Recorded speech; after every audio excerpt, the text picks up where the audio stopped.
Hello, everyone, and welcome to the Slash Filmcast, the official podcast of SlashFilm.com. I'm David Chen, and with me are Devindra Hardawar, Jeff Kanata, and joining us today, he is the editor-in-chief at SlashFilm.com, Peter Soretta. How are you doing today, Peter? I'm doing okay. He's doing really crappily because he's very sick, and I'm forcing him to do the Slash Filmcast today. But thank you for joining us today, Peter. We really will be able to use your expertise today. What we're going to do today is discuss what we've been watching, move on to film news. A lot of film news. We haven't had an episode in about, 10 days or so? A lot of stuff happened in the last tons of major stories happened in the last couple weeks. And then finally conclude with one in-depth review. This week we'll be reviewing Transformers: Age of Extinction. So before we get to that, guys, I want to talk to you about an experience I had this week. I'm going to tell you this from my perspective, okay? I'm going to tell you how it happened from my perspective. There has been this director I've been following for years and years and years. And like in a stalker way? Like in a stalker way. No, I've been following his work for years and years. He burst onto the indie scene a while ago with a very low-budget film. It was like $500,000. And I've been following every single one of his movies. And we banter back and forth on Twitter every now and then. And one day last week, he tweeted at me. One of his, let's just say, close friends started a podcast about movies. And he tweeted at me this screenshot from the iTunes rankings about that showed that his friend's podcast was basically really close in rankings to the Slash Filmcast. And he said to me, "You hear that, Dave Chen? That is the sound of footsteps behind you, basically." And I was like, ha ha ha, this podcast catching up with ours, whatever. And then 2 hours later, it was announced that person was directing Star Wars 8 and 9. So I like how Matt Singer put it, which is basically that 2 hours before Rian Johnson got the biggest news of his professional career, he was making fun of us for our podcast rankings. I think he had the news before that, but still, yeah. Well, before it dropped publicly. So yeah. You know what? I think his podcast is going to do just fine. I think so as well. Anyway, we'll talk a little bit more about that in a bit, but let's get to what we've been watching first. This week I had a chance to see The Rover, which is the newest film by director David Michôd. This is a guy who directed Animal Kingdom a few years back. And that was a movie I really liked. I think it was in my top 10 of the year. I did an interview with SlashFilm.com, with David Michôd for SlashFilm.com. Really loved that movie. And I gotta say, I was really disappointed by, The Rover. This basically takes place in the future after, quote unquote, the collapse, which is never explicitly explained. And it's kind of in this post-apocalyptic world, where Guy Pearce and Robert Pattinson's life somehow intersect in different ways.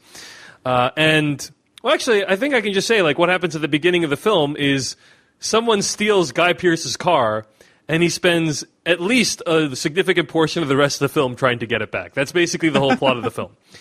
And it has some amazing performances by Guy Pearce and by Robert Pattinson, and the way that the post-apocalyptic world is conveyed is really effective. It's very clearly a low-budget film. David Michôd. Isn't it just Australia today, though, Dave? This is just Mad Max all over again, right? That's right. It's just Australia. It's not stylized at all. It's not. It doesn't feel like Blade Runner or anything like that. It's more like a slightly heightened version of rural Australia is today. Australia is a hellscape, people. I think that's what it's come down to in every movie. Robert Pattinson's kind of playing almost like a developmentally disabled person. Like he has mental issues, and he's incredibly convincing. But really, this movie just it had a hard time keeping my interest. David Michôd is one of those guys that he very much believes in the strength of his compositions and of the moment. So, for instance, a normal movie, it's like, oh, these guys show up at a house, and then it cuts to them going inside the house. But in David Michôd's movies, you see the person unbuckle their seatbelt, open the door, get out of the car, walk into the house, and there's never really any explicit justification for why he's showing you every single step of the way. It's very deliberately paced. And I think he's trying to like convey this mood of existentialism and nihilism, but unfortunately, it just it didn't work for me very much. I found the character motivations were basically unknown and hard to intuit, and like the payoff at the end for what the whole movie's about, I found to be unsatisfying. So unfortunately, I did not think this is a particularly good follow-up to what I thought was a rather extraordinary film called Animal Kingdom. But it is out in theaters. It has some great performances. And if you're curious about post-apocalyptic films, then you could do a lot worse than this movie. It just was not my cup of tea at all. I would recommend instead something more like The Road, which I thought was way more compelling. Interesting. I was really excited when I heard about this movie because I was in a play in college called The Rover, and I thought this was a film adaptation of the Afra Ben restoration drama. No, it is not. Unfortunately, it's a David Michaud original film. So, yeah. Maybe next time. Anyway, The Rover is out in theaters right now. Peter Soretta, what have you been up to in the last couple of weeks? 2 weeks I spent a few days in Orlando, Florida, where they have expanded Universal Orlando Resort. It's basically... they have the Wizarding World of Harry Potter, which is an Islands of Adventure. And they have another theme park right next to Islands of Adventure called Universal Orlando Studios.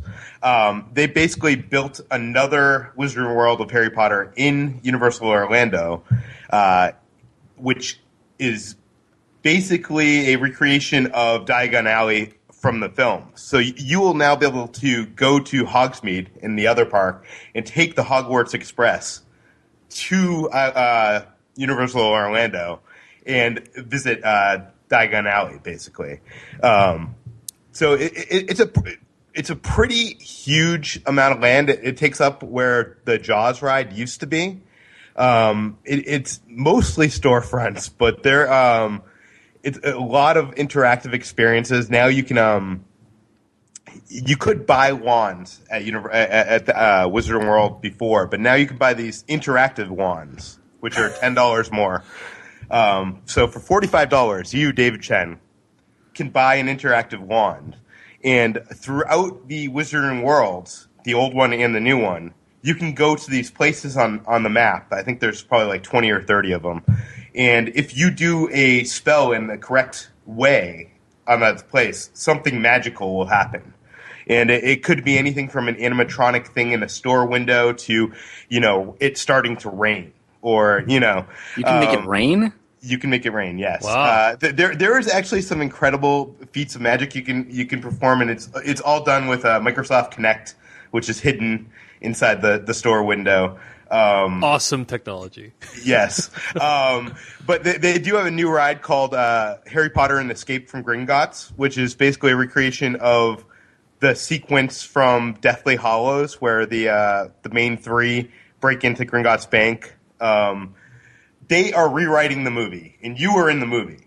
So you were going into Gringotts at the exact same time that they are pulling off this heist, and it's just the ride vehicle is unlike anything you've ever seen before. It's like a roller coaster vehicle on roller coaster tracks, but it has the ability of imagine a roller coaster that has a motion component. So it's almost like a motion simulator on top of a roller coaster. And you're going from room to room where they have projected, 360-degree environments, and you have 3D glasses on. And it is like, I'm not sure if you've ever been on Transformers or The Amazing Spider-Man. It's like that meets a roller coaster. It's insane. Wow. When I was there, they were announcing. We were expected that they were going to announce that the park was going to open the next week, but the day before we got to see the ride, they announced that the park was opening. July 11th, or actually, I don't have the date off the top of my head, but it was a few weeks away. And the reason for that is this ride is not completely done. The first thing that happened when they opened up this land is I ran to the ride because I was told this thing is going to break down. And I want to be on when it happens. If you want to experience it, get there quick because there's a big chance that things are going to go wrong. And of course, I run to the The worst thing you can say about a ride. I know. No. Things are going to go wrong. Somebody's probably And everybody rush and trample over each other. Yeah. Well, no. Well, they didn't tell people this. I knew this from some park insiders. He's got the inside scoop. So I ran over there, and we were on the second group that was let into the ride, and halfway through the ride, everything stopped. There's a It was right again. there was a sequence where there's a 360-degree projection, and at one point there's this fog comes up, and your car goes through the screen. And what actually happens is the screen opens up and you go through the screen. But what happened was the door got stuck, so the whole ride just shut down. And apparently, there's anytime the ride shuts down, there's a 20-minute reboot sequence to ensure the safety of everybody. Once they figure out whatever's wrong. So I love how disdainfully you're saying ensure the safety of everyone. Come on, people. Stupid muggles and their safety requirements. But the good thing is we got to ride it again after it came up. We spent 20 minutes, in this vehicle in the middle of the dark with Tom Felton, who was in our vehicle. But I did get to ride the thing completely, and I was told that people that were that were maybe 20 people behind me never got to ride the ride. Out of everybody I talked to at the press event, I think I was one of 3 people that actually got to ride the ride. But that said, David Chen, I like how everything you're saying now would sound equally as plausible if said by a 7-year-old. You're I was the only person that got to ride the ride? Yes. Well, that's what's magical. You know what? What were you going to say? Yes. But what's funny is all these people flew out there to ride this ride, and none of them actually got to ride the ride. But anyways, I rode the ride, David Chen, and the ride is probably the best ride I've ever been on. It is the most complex ride. The reason why it's not completely there's so many moving parts and when it is working perfectly, which I'm assuming it will be by the time it opens, people will be in for a crazy experience. And the only other thing I wanted to say is they have that Hogwarts Express train that goes between the 2 different parks, and that's not like the Disneyland train where it's you sit down and you watch the theme park go by. You go into the train car it's a complete recreation of the different cabins from the Harry Potter series, where you actually get led into a cabin and they shut the doors. And your experience going from London to Hogsmeade or Hogsmeade to London is completely different. There's a screen for the window on the outside, and you get to experience different scenes and different things happen on one journey to the next. And one of the cool things is things actually happen on the train, Harry Potter and Hermione and Ron, and you might experience some other characters walking by outside your cabin, which it's a really cool experience. It's not just a transportation thing. It's also a pretty cool experience, basically. Can I ask you a couple of questions real quick? Yes. Just about the you piqued my interest about the interactive wand experience. Is it like I don't know, Arthur's sword at Disneyland, where it's basically random who it selects to allow to be, or how do they prevent people from just spamming spells and making it rain, making it rain, making it rain, making it rain, Well, the park wasn't open or that land wasn't open to the public when I was there, but that is probably a possible problem. I'm assuming they're going to have staff there to make sure that people aren't, hogging. Abusing magic. Abusing the spaces. But from what I can tell, the wands don't have any batteries or anything inside it. I think it's just a reflective IR kind of thing that reflects off the Xbox Kinect. But if you go to any of these spaces and you do you have to do a specific wand movement. It's not just anything.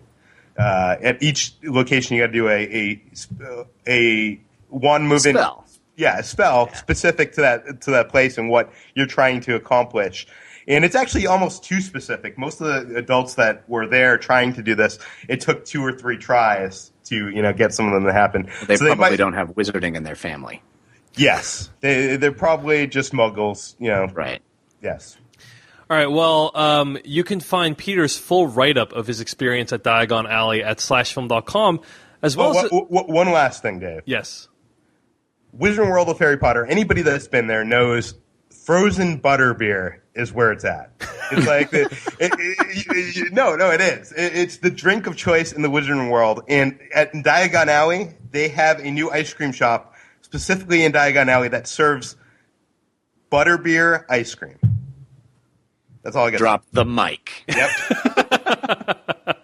All right. Well, you can find Peter's write-up of Diagon Alley, which apparently was one of the most incredible experiences ever at /film.com. I was not at all a fan of pretty much any of those Harry Potter films, so unfortunately, everything you said was basically gibberish to me, except for Universal Studios. What were you saying? Dave, you not being a fan of Harry Potter, if you enter these lands, you will become a fan. You might not be a fan when you leave, but while being there, you will enjoy it as if you were a fan. All right. It's an incredible themed experience. Take a look and you'll see it's a world of pure imagination. I don't doubt it, Peter. I don't doubt it. Open your mind. Open your heart. I will try. And next also, we'll take Dave to the Hunger Games theme park, right? That is a thing. That's happening. The Hunger Games theme park. By the way, yeah. On the site, Dave, isn't there like a marathon review of the Harry Potter movies done by you? That was... I wonder why Dave hated them all. 15 hours not well spent. Peter Soretta also wrote a very moving essay about riding the ride and sort of losing weight, and I thought that was very powerful, and I'd also recommend you check that out. We'll link to that in the show notes. Check out all that stuff at /film.com. Let's move on. Devindra Hardawar, what have you been watching? Oh, a bunch of things. I actually saw two older movies in theaters. Both are celebrating their 25th anniversary this year. So I saw The Abyss and the director's version, the director's cut of The Abyss on the big screen. I've never seen The Abyss in the theater. I saw the original cut on VHS or something way back in the day. So it's such a weird experience, right? Because it's almost like seeing a new James Cameron movie for me. And this movie's fantastic. I'm not sure if you guys have seen it lately. Which cut did you watch? I saw the special edition director's cut. It is the longer cut. It is the one with the waves, so that's the one people generally prefer. This movie, let me just tell you guys, I'm not sure if you've seen it lately. It really holds up. I adored this film. And I've forgotten how much there was just such a strong core relationship to this film. This movie, you guys, not sure if you realize this, but it's actually a metaphor for this marriage between Ed Harris and his wife. Mind blown. Just so you know. And actually, they kind of hammer it home a little more in the special edition. I barely remember the original cut, but I definitely, I think I noticed a couple more scenes between them. It's just an interesting film. It's about a group of, diving miners who are enlisted to find this sunken nuclear ship because for some reason it's crashed, and they discover something under the sea. This movie, it's fantastic. It goes from set piece to set piece, and they still really work. And I actually I really can't think of a film that is this ambitious with water and actually having people underwater. I don't think Waterworld quite counts. I remember Waterworld. I would say Waterworld was equally ambitious, but probably not as successful. Probably not as successful. Yeah. But between The Abyss and Waterworld, I can understand why nobody has tried to do this again, because this looks horrific. Just like the way to do some of these shoots. I remember reading about the making of this film, how they had these just giant tanks in I think South Carolina or Georgia or something, and actually filming underwater. It was kind of a hellish shoot for everybody. This is James Cameron's previous movie that was the most expensive movie ever made up until that point. So he kind of has a track record for that stuff. But unfortunately did not do as well as his other films. It's too bad he never bounced back from that. Yeah, I know. Whatever just totally happened screwed. to that guy? I don't know. But but the theatrical cut, Dave, is that this movie was barely even finished, right? One of the key set pieces for this film wasn't completed in time. So that's what's in the director's cut, this giant set piece with CG tidal waves. And it looks amazing. Yeah, I remember seeing it on DVD when the director's cut came out years years ago, and I was impressed at how amazing it looked, despite the fact that the film came out in 1989. And that's because those special effects came years later, unfortunately. Some of them did, and also I think we pointed out that a lot of times movies from the 80s tend to look better because they make the transfer better often than movies from the 90s. This is one of those movies that looks like it could have been shot very recently. Yeah, except for what is it about that Jim Cameron, man? His movies hold up. They don't feel of the time that they were made in, even though they're on the cutting edge of technology of that time. Some of the CG looks a bit dated, but it's like the stuff that would pave the way for the T-1000 in Terminator 2, the liquid face and all that stuff. Which was the first. Some of the best set pieces in this, by the way, don't need any special effects. There's one involving someone drowning, and I'm not sure if you guys remember that scene, but it was.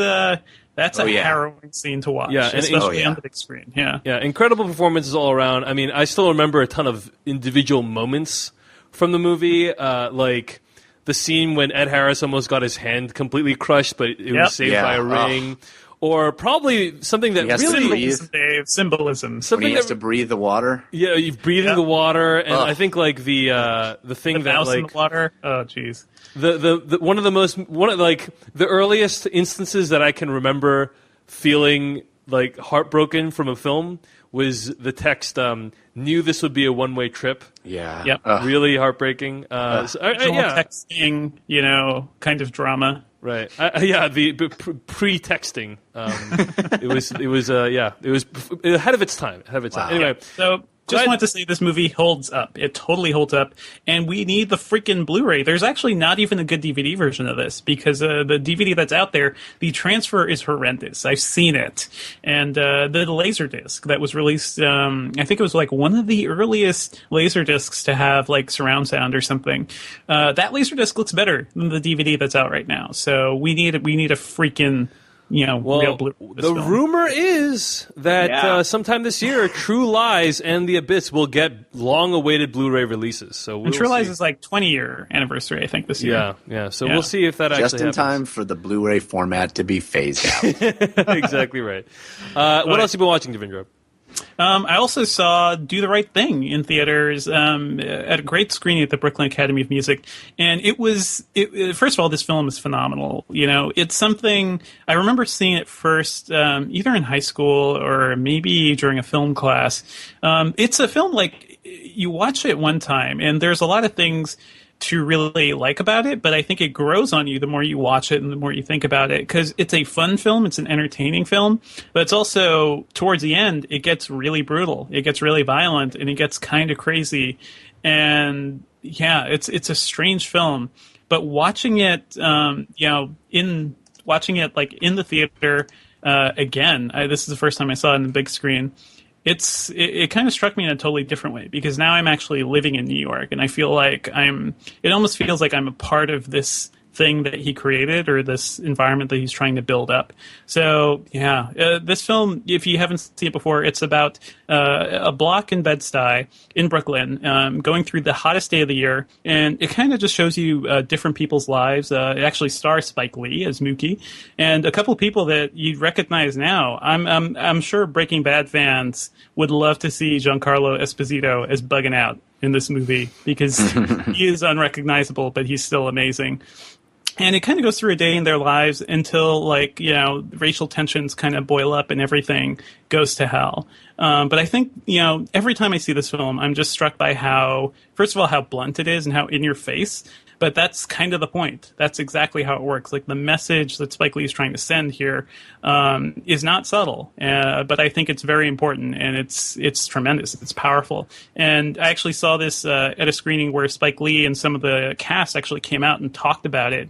And I feel like every time Spike Lee talks about this film, he has to mention what the critics were saying about it when it was actually released. And he loves to bring up this fact, which I tend to forget. David Denby, guys, still a film critic, still writing, still doing stuff. David Denby warned people that if black audiences saw this movie, there would be riots in the streets. Like that was the environment this movie was released into, and I kind of wonder if David Embry ever regretted those words. But the film definitely lives up. It's fantastic. There were screenings all over the place, and I think some places are still showing it just because I think it was July 1st. I think it was today that it was released several years ago, 25 years ago. So if you have a chance to see in the big screen, definitely do it. It definitely holds up. And such a powerful film. It's hard to think that the guy who did Old Boy, could do something this powerful. All right, very cool. Do the Right Thing, also celebrating its 25th anniversary. Devindra Hardor, anything else to be watching? One last thing. I checked out The Leftovers, the new show on HBO, and it's great. It's fantastic. This is the new show by Damon Lindelof about basically... It's like if a Rapture-like event occurred, what would happen to the people who were left over? By the way, terrible name, in my opinion. It's the name of the book, I think. It's a book series. Yeah. But you know what, guys? This really should be called Loss. And come on. They should have just... brilliant. It really... Come on now. Because that's really what the show is about. It's not really... I don't think the show's all interested in the mystery of what happened with this disappearance of people. It's set 3 years after that Rapture event occurs, and it's more about how everybody else is kind of coping with it. And we see new belief systems pop up. We see old belief systems crumble. And everybody is just kind of like at a tipping point. This show, you have to be in a happy place to watch this show. It is probably one of the most depressing things I've ever seen, because every single character in the show is just dealing with major loss in some way, or the fact that things have just changed so much. So I was a little worried just because Lindelof, I feel. I really like so much of Lost, but I think he actually he just couldn't stick that landing at the end. But this show, I think he's definitely focusing more on the drama, more on the characters, which is what he was saying about Lost. But I think this one also has less of the mythology around it that could kind of get people distracted. So it has a great cast, stars Justin Theroux, Margot Martindale's in it as well, and a bunch of other folks. She's so good. She, by the way, plays the leader of this cult. These people who dress in all white, they chain smoke, they're just smoking all the time, and they're silent. So they never speak. And it's really interesting to see scenes with these people, just like them communicating with each other. It's them writing on notepads or something, or writing things down. And it is so strange to see TV scenes where people are communicating without actually saying a word. So it reminds me a bit of X-Files, too, I guess. Just like this mysterious group of people, and you're not sure what they're doing. Turns out like they seem to exist to remind people that they should not be happy and enjoy their lives after such a weird event has happened that nobody can explain in that world. And there's this other cult led by this guy who's apparently hugging the pain out of people, which sounds silly, but it's kind of weird. It just makes me think of like how fragile, I guess, society itself is. Like if something, you can imagine, like if aliens landed tomorrow, guys, so many things would fall apart. Entire belief systems would crumble. And it would be interesting to see what kind of cults pop up. So yeah, I think this show's fantastic, well acted, well written. It is brutal. It reminds me a lot of, The Returned, that French show, which is about dead people coming back to life and, families kind of coping with that. This one is about families coping with just loss in every fashion, but it's amazing. And it kind of made me think like, man, we are so lucky with TV shows this year. Like we got True Detective, we got Fargo, we got Penny Dreadful, which I think is a lot of fun, despite its flaws. There's so much good stuff this year. It's going to be hard to catch up for people. Wait, Devindra, I want to ask you a question. Mm-hmm. I also like the show, but it's weird because I feel like it doesn't feel like an HBO show. Like it feels Peter Berg directed it, right? Yes. And the first two, I think. Yeah, and usually he's great at making things feel cinematic or making it feel kinetic, like almost like a documentary style. But this feels very TV. Like every single moment, I don't know what it is from the way things are framed to the way things, the progression of the scene. I don't know. It doesn't. Usually, I'm used to HBO feeling, it's not TV. A little grander. It's HBO. Well, yeah. Yeah, well, you know what? This definitely feels more intimate than Peter Berg's normal stuff. Like even Friday Night Lights, which was a great drama. That show was shot definitely more documentary style, but that show also had like action scenes with the football sequences. This show doesn't have any of that. It is people like dealing with like major issues, and there's very little action, and yeah, it's just a strange thing for him. I will say, though, Peter, that I've been rewatching The Sopranos as well, and honestly, I'm shocked at like how, just how shots are framed, how that show looks now. Season 1, some of the scenes just feel like they're framed and choreographed in such a way that feels almost amateurish. So I don't know, maybe we've been spoiled by like Game of Thrones and all the other stuff and True Detective and stuff. Well, that's The Leftovers, and it's airing now on HBO. I intend on checking it out because I've heard great things, although I've heard it is rough to get through. Happy place, Dave. Happy place. Jeff Kanata, anything you've been watching? Yeah, I finished up the aforementioned Fargo season 1 on FX, and I love everything about that show. It's quite extraordinary. I was skeptical, although FX, I think FX can go pound for pound with HBO as far as great shows. And, I tend to watch anything that FX puts out, at least give it a shot. But, I'm such a fan of that film series and was skeptical about how you would turn that film into a television show. And the secret is that it isn't a television show. It's a 10-hour movie. And it is spectacular as a 10-hour movie. Things that are sown in episode 1 are paid off in episode 10. It has arcs for characters that are so elegant and beautiful, and as you would do with a finite beginning, middle, and end story, this just plays out over 10 hours rather than 2 hours. But it retains the look and feel of the film series. It retains the wonderful, quirky Coen brothers aesthetic and visual style and gift of wonderful dialogue. Amazing performances. I know everyone's going to be talking about giving the Emmy to McConaughey this year, and it's certainly well-deserved, but Billy Bob Thornton will give him a run for his money. Billy Bob Thornton plays one of the most terrifying, well-realized, pure id characters, and by the end of the movie, while nothing supernatural goes on, I was convinced he might be the devil. It's just an extraordinary performance and an amazingly written, realized character. I found myself preferring it, even though I loved True Detective. I think it's a better show overall than True Detective because it ends in such a satisfying way. And I found that the very last episode of True Detective to not, as Devindra would say, not stick the landing. But boy, does Fargo ever stick the landing. It does some bold things. I'll stay away from spoilers because you guys aren't all caught up. But it does some things I've only seen one other show do. The performances are so wonderful. There's lines that I would love to quote because they are poetry. As you find in many Coen Brothers movies, there's just beautifully succinct ideas conveyed. It is an extraordinary series that I hope more people watch. Well, true story, Jeff Kanata. I watched the first episode and I was like, it's not that good. And then, so I put it off for weeks and weeks, and then later on discovered that I had actually not watched the first episode. I had actually watched the second episode. Oh, no! And I was like, yeah, they're being really oblique about some of these events that happened. And only to discover... Man, this show's really making you work for it, guys. Seriously, that's exactly how I felt. Really but apparently, the audience. But apparently all the stuff they referred to in the second episode, you actually see in the first episode. There's a big murder that happens. Yeah, it's pretty important to see the first episode. Yeah. So I'm planning on getting back into it for sure. But by the way, this is my favorite TV show in a while, and I don't know how people are not going crazy over this like they did True Detective, because for my money, I could say why. Just because the idea of doing a Fargo TV series, guys, I think on the face of it is absurd. Like you hear that idea, right? And it's like, I'm going to do a Fargo TV series, guys. Let's see how long this film and everything about it can play out for 10 hours. But what's amazing about this show, I'm about halfway through right now. It lifts some elements from Fargo, but it actually, I think, lifts a lot more from various other Coen things.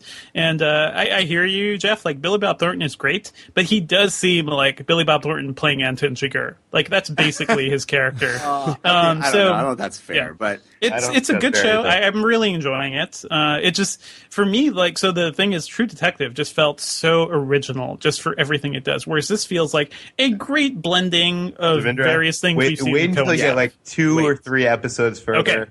I just want to say this, and this does not spoil anything. The idea of them doing a 10-episode movie is just brilliant, because there's no having to hold back because you want something for next season or whatever. The things that they're able to do, right? It's just incredible.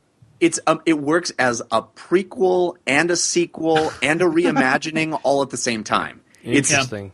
It's informed. If you know Fargo the film, it informs the viewing of the television show. It doesn't detract from it, but it's a wonderful complement to it. It's just an amazing achievement that they managed to take that property and create something wholly original, but also complementary.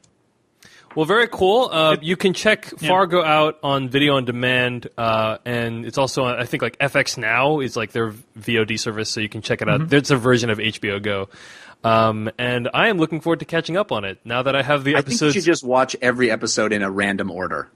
Thanks, Jeff. I'll take that under advisement. All right, so that's what we've been watching this week. Let's move on into film news. The biggest film news in the film universe is that in the galaxy, Rian Johnson is writing and directing Star Wars 8 and 9. Which crazy is mind Well, he's directing blowing. Star Wars 8 and possibly writing 9. That's right. Sorry about that. But he's writing as well. He's writing, writing Star it Wars and directing it. Right. This is as if someone read my letters. I do feel like the entire fan community, all of Rian Johnson's fans, I feel like we willed this into existence, right? It's just like, we hoped and prayed so much. Yeah, I mean, as cool as JJ is, this is maybe the number one, easily in the top 3 directors I would have as a dream director of Star Wars. Yeah. Really? It was on Slack. I feel like my dream directors would be not possible. Peter is like him? He's like doing it No. development. I love Rian Johnson, but I feel like my dream directors would be Cameron or Spielberg or I mean, like the impossible, and it's never going to happen. But out of the possibilities, Rian Johnson is probably number 1. You think Rian Johnson was less possible or more possible than Spielberg? I don't know. They do not want to. They do not want to give a percentage away, and they do not want to pay big. They were doing that for JJ. But they're not going to do that for that's why the rest of the films are going to be right. It's mostly people who directed small indie it's the sci-fi films, right? Yeah. So you have Gareth Edwards, you have Josh Trank, you have Rian Johnson, right? People who we know as really bold directors doing indie film, and often like really great sci-fi indie film that they've really, kept. I think you hit upon the only downside to this is we're going to get a large chunk of years in the middle of these directors' prime where they will be in service of existing IP and not creating something new for the world. Because I know I, for one, love the fact that Brick exists, that Looper exists, that that these things that weren't already something were born into the world. And it's a little bit of a bummer that these huge franchises are dominant in such a way that we will be kind of robbed of that a little bit. Let's say this, that Rian Johnson has only made 3 films since 2005. So it's been 10 years and he's only made 3 films. With this, at least we know it's going to happen. We know we're going to get a film. 3 or 4 years from now. Do you know what I mean? Yeah. And also think of all the films that this will enable him to make.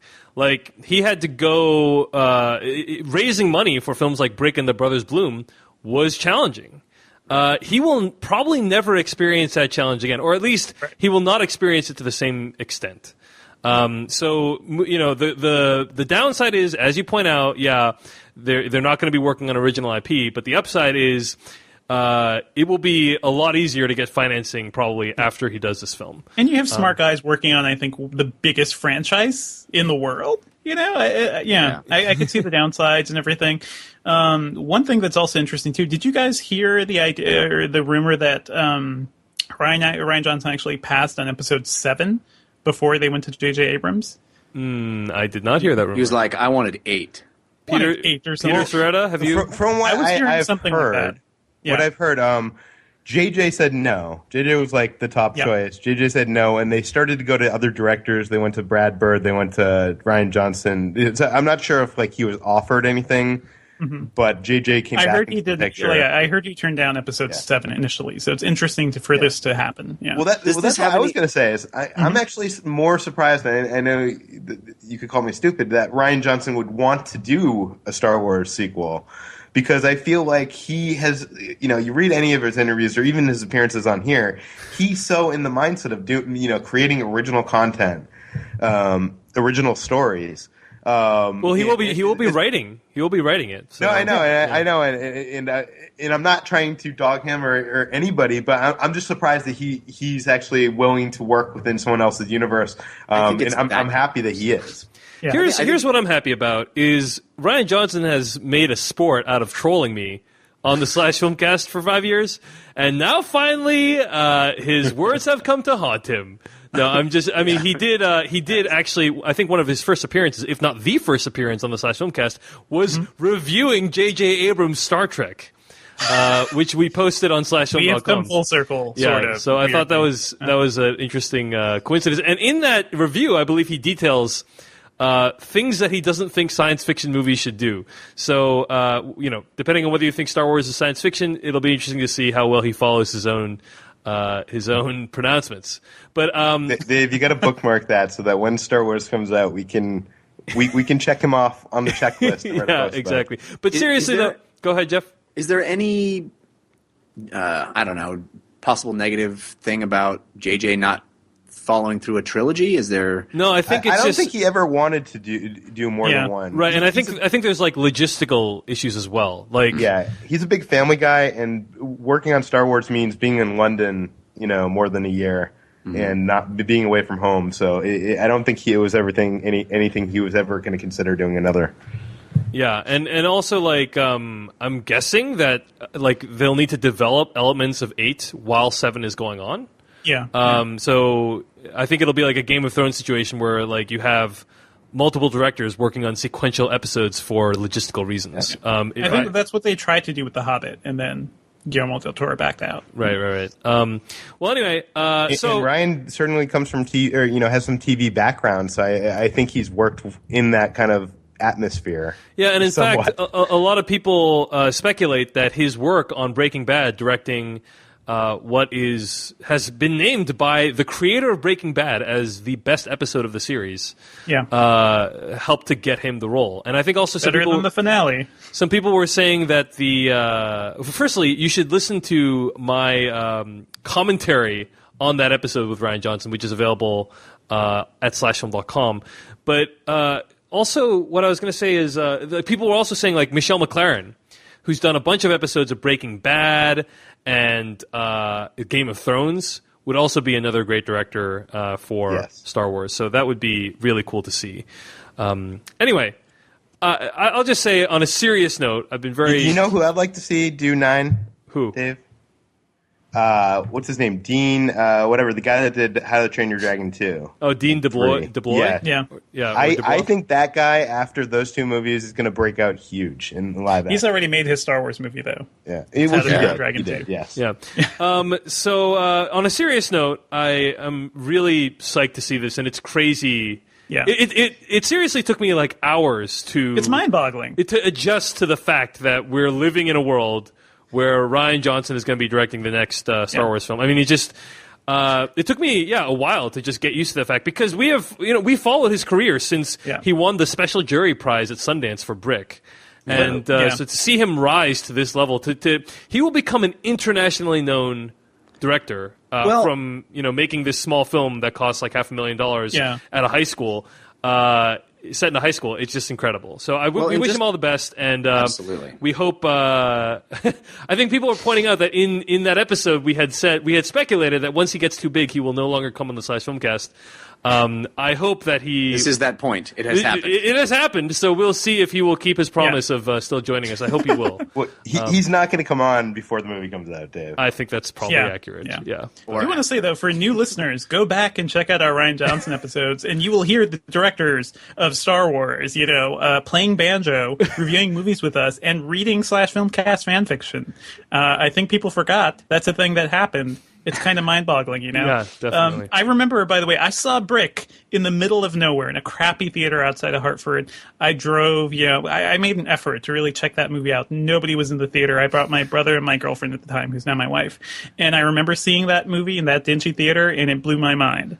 And it's amazing how far he's come. Yeah, for sure. So we wish him all the best, and hope to see him again sometime soon. You guys, in just a few short years, when we're in a purely Star Wars-based economy, every director will have directed a Star Wars movie, and it won't be that big of an accomplishment anymore. So let's just keep it in perspective. Joseph Kahn, I think, said something like, in the future, everyone will direct a Star Wars film. It'll be the Law & Order of movie series, or something like that. Everybody will be on it somehow.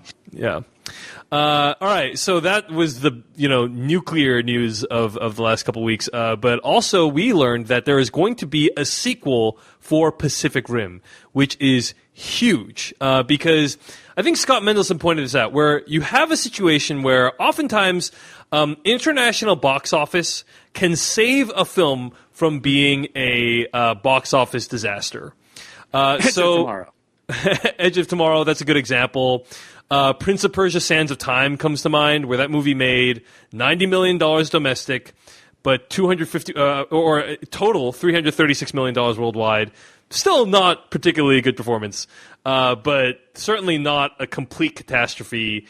And so oftentimes a movie can help you dodge. International box office can help you dodge a bullet, but it is very rare, and in fact, I don't think it's ever happened, where international box office can make a film that was considered a box office disappointment in the North America into something that is enough to propel this into a second film or a franchise. The people who funded Pacific Rim wanted this movie to make, $200-300 million domestically and $1 billion worldwide. Instead, it made $100 million domestically, $400 million worldwide. And so really right on the edge of what you consider to be not a disappointment. It's barely good enough to not be a financial loss. Or at least a financial disappointment. And now there's also some other things going on. Legendary had to deal with Warner Brothers, and they were kind of on the outs at that time, and they've since gone to Universal. Universal is going to be doing this film, right? Yeah, Universal's going to be doing the film. I've heard backstage, chatter of, maybe some of that, bickering back and forth between Legendary and Warner Brothers might have had something to do with something. But so I think that, this time around it could be very different. You could have some different names attached, and who knows. But I think we're all fans here. Jeff, were you a fan of Pacific Rim? I was a fan of the experience of seeing Pacific Rim. I was pretty much disappointed. I was pretty disappointed by the story of Pacific Rim, but the experience of watching it in IMAX 3D was a joy. It was a pure joy if you just sort of tune out when anybody starts talking. Yeah. Well, that's fair enough. I think Devindra and I really liked that movie, and so I think we were happy to see this news. But it is another big score, by the way, for Legendary Pictures, right? Because those guys have been doing amazing things. The fact that Pacific Rim, the first one, existed at all was thanks to them and doing fanboyish things. Godzilla came about mostly because of Legendary as well. Right. They're doing really interesting things. They're bankrolling a lot of great original stuff. And the thing is, they deserve to be rewarded for it. And in the case of Pacific Rim, they were not too rewarded for it. So it is interesting that, like, yeah, there's very few movies that have done this where it's basically been a box office disappointment and it's still gone on to make, they've still gone on to sort of do more of them. Mm-hmm. What is also interesting is that Amazing Spider-Man 2 eked over the 200 million domestic box office this last week. But it is looking like it is going to be the worst performing Spider-Man film out of all of the Spider-Man films, and I include Raimi's film from 2002 in that, like the original Spider-Man with Tobey Maguire, that's really bad because they spent a ton of money on Amazing Spider-Man 2, and the fact that it's not even going to make more money worldwide than a 2002 movie, which had no name recognition. And they're like, how many sequels did we greenlight already? Wait, how much did the Raimi movie make? It made $821 million worldwide. Oh, wow. This one's looking like it's going to make around 700, yeah. Which, that's a big difference. And considering they had more awareness, they spent more money on this one, they spent more money marketing this one. But Dave, as much as that sounds like a total disaster, $700 million worldwide is nothing to sneeze about. Oh, I don't think it's a total disaster. $700 million worldwide is, Sony's, has Spider-Man film a year thing in their head. Do you know what I mean? It doesn't stop their plans, basically. Well, I've heard they are thinking of retooling what their plan is for Amazing Spider-Man 3. Reboot. But yeah, I mean, we'll see how it goes. Story. Reboot the reboot. We'll see how it goes. But I would argue if the Amazing Spider-Man 2 wasn't horrible, it would be doing better. That being said, we're reviewing a movie today that completely gives the lie to that idea. So logic makes, we don't need logic in box office day. Dave, people don't stay away from films because of reviews. Well, fair enough. So we also, maybe people are just getting tired of the Spider-Man idea, perhaps. Yeah. All right, final piece of news. Or big maybe news. Electro just looks stupid in all the trailers. Maybe you shouldn't have had the soundtrack dictating Electro's train of thought during the whole movie. So we also got a big piece of news this week. We had heard that Community had been canceled and was maybe going to be saved by Hulu, thus fulfilling the 6 seasons in a movie mantra that Dan Harmon has been advocating. And out of nowhere this week, we heard Yahoo is picking up Community for a 6th season. Now, I know this is shocking to you because you're thinking to yourself, Yahoo picks up TV shows? But apparently it's happening. They are, from rumors say that they are building out a kind of video product, premium TV product, that is going to hit the internet sometime in the next year or two. And so this is probably going to be a part of that plan, is to get you going to Yahoo as a destination site for high-quality content. Mm-hmm. My question, have any of you kept up with Community this season? I've heard the Dan Harmon season has actually been pretty good. It's amazing. Yeah, it was amazing. I think it went out on a high note, but I would definitely love to see more. My only worry is that I hope this doesn't end up looking like some sort of web series or something. I hope they can actually bring, like, I don't know, Netflix levels of production to it. Well, yeah, apparently they're bringing... I just imagine that it's like every episode's going to focus on one of the characters with, like, only a couple of the side charecers. It's going to be like these bottled episodes. It will be like an Arrested Development style thing, which honestly has not gone that well. I mean, like, no one is really... This is not a show... Like, more think pieces have been written about Orange is the New Black than Arrested Development Season 4. So, my understanding is the budget's going to be the same. It's going to have the same cast as this last season. And he won't be constrained by, the 22-minute format anymore. So, it could be interesting. But, the concerns are that it will become... like a shambling corpse of its former self. Like, that it will become like Arrested Development, where maybe you shouldn't have, dug that one out of the grave. Well, we already saw a Community, reanimated with a different brain at the helm, and it was awful. So, let Dan Harmon get another shot. I also want to point out, like, it is weird to see Yahoo getting into this stuff. As part of my tech work, though, I've been, like, interviewing Yahoo executives. I've been following, like, where this company is going. And it's kind of interesting. Like, they basically want their big thing now is they want to be part of your daily habit. So that involves, like, going back to the Yahoo homepage, like people used to, using Yahoo apps, and now Yahoo TV shows. It's an interesting strategy for a company that I think was kind of just dead a couple of years ago. Yeah, so we'll see if this can revitalize their flagging fortunes. But, yep, that's Community. They'll be at yahoo.com. We will have 6 seasons in the movie, maybe. We'll perhaps. All right, let us know what you guys think about Community, whether it should come back, whether there should be Pacific Rim 2, and we'll check that out. Now, I also wanted to point out that I posted on the Facebook page. I've been doing that a lot more often. You can find that at facebook.com/filmcast, facebook.com/filmcast. Last week we talked about our deal breaker films. So go to facebook.com/filmcast. There's cool content there. Like the page, and we talked about deal breaker films, and I asked people what their deal breaker films are. We got some really great responses. So let me ask you, Peter Sreda, do you have a deal breaker film where a potential companion or mate of yours must either like this film or must not like this film that you hate? Come back to me, Dave. I'll come back to you. Someone wrote here, Jurassic Park is a deal breaker. Jim writes on our Facebook page, I don't think I have a deal breaker film, although Aliens would come pretty close. I'm just lucky my other half doesn't have deal breaker films, as I made her sit through the first half of Mallrats last week, and it's amazing. It's amazing. See the sailboat, man. Amazing how the nostalgia blinkers can fall off when you see a film through new eyes. So I thought that was interesting. Through someone else's eyes. I'm sorry. This is what he said. Logan writes, my wife's favorite movie of 2011 was Drive, confirming I made the right choice in marrying her. Someone wrote a comment that made me really sad. Juan Carlo writes, my ex hated WALL-E. I should have known. That was really sad. There are signs for these things, yeah. David wrote in, there should never be a deal breaker movie no matter how much you like them, referring to the movie. Not worth the trouble.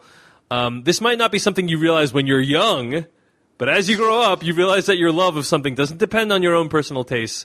I'm sorry, your love of a person doesn't depend on your own personal tastes. As long as that person doesn't prevent you from enjoying what you like, then by all means dislike all the stuff you want. And he links to this Onion story entitled Area Girlfriend Still Hasn't Seen Apocalypse Now. So I thought that was amusing. Yeah. Paul wrote in, I don't have deal breakers because I'm not 14 years old. And I think that's... Dave, that should have been my That response. was what I was trying to say. Hopefully someday when Paul gets to be 14 years old, he will grow up enough to have some deal breakers. So to be fair, that's a totally legitimate comment, although thanks for being kind of a dick about it, Paul. But Ian writes in here on the Facebook page at facebook.com/filmcast, to people dismissing this as childish, it is, but it is just a simple way of commiserating about what entertainment we like to use as guides for gauging our taste versus others. Sure. If you're a big fan of quirky, indie, foreign, B-movies, whatever film, it can cause legitimate relationship issues because films are a time sink at the very least. Everyone has guilty pleasures, so anyone who thinks they have a stern deal breaker is goofy and unrealistic. In that vein, if you don't appreciate Mystery Science Theater 3000, we probably aren't compatible. My fiancé loves enough of the things I do for our general sensibilities to mesh really well, but where we differ leads to great things the other person would never watch otherwise. So, yes, we all understand it is childish and juvenile to talk about deal breakers, but it is fun to think about, and also, on a serious note, films do take a lot of time to watch together. So, Peter Sreda, you were going to say something? You know what? I don't think I have a deal breaker film, but if I'm around you and you tell me you don't like Star Wars or one of the films I really love, it will sit in the back of my mind every time I'm hanging out. And like when you tell me you like something that I don't like, I'll be like, of course he does because he doesn't like Star Wars. You know what I mean? Like it will just sit in the back there, and I'll also bring up the film later on. I'll be like, no, kind of like Star Wars, it's good because, do you know what I mean? Like, and it will there's a little resentment there. So if you don't like Diagon Alley at Universal Studios. Well, no, that's not a good example. But, yeah, I'm guessing, Peter, like Star Wars, Back to the Future, those are any of Spielberg's old, that's your jam. Older films, yeah. Raiders of the Lost Ark, that kind of thing. Yeah. Well, thank you guys for writing in, and we'll have more questions like that at facebook.com/filmcast. Check it out. That page is on the up and up again. So let's move on. Before we get to our review, got to thank all the people that donated to the Filmcast. Thanks to our donors, Stephen from Nashville, Tennessee, Peter from Linwood, Washington, Ronald from Anchorage, Alaska. Thank you guys so much for your generous donations. Thanks also to Megan Morgan, Broderick Gourds, and Stephen Hall for signing up to subscribe at the rate of $2 per month. you can always subscribe and kick some money our way by going to slashfilm.com, clicking on the Filmcast tab, and using the PayPal links on the left-hand side of the page. Really helps to support the cost of seeing movies and putting on the show. We also got to say a big happy birthday to Stephen Morgan from Megan Morgan. Thanks to both of them for listening to the podcast. Really appreciate it. Let's get to our review of Transformers: Age of Extinction. This is the greatest advance in modern physics since the splitting of the atom. A rare metal, molecularly unstable.